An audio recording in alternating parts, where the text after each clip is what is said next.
Welcome to Luca and Miguel. Enjoy the video. You start by preparing the phone, clean the rear lenses and remove any case that might block sensors. Then, open the camera app and tap 0. 5 to access the ultra-wide field if your iPhone switches there for macro. Make sure macro control is enabled in Settings camera so you can force macro when needed. Once done, bring the subject close slowly. The camera will try to switch. If it does, hold steady and proceed to compose the shot, because proximity is the trigger here.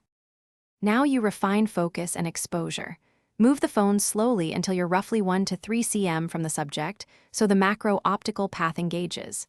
Tap the subject to set focus and then press and hold to lock AE/AF. Once locked, adjust the exposure slider for correct brightness.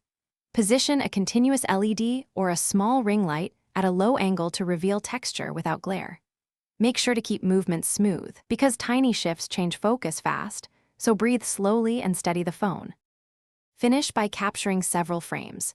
Use a short timer or burst mode to minimize shake, and always review at 100% to confirm critical sharpness.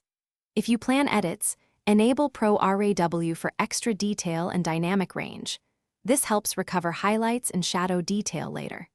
If the camera won't focus, back up 1 to 2 mm and reapproach slowly, or toggle the macro control off and on. Also wipe the lens and remove obstructions. That troubleshooting step fixes most common macro failures.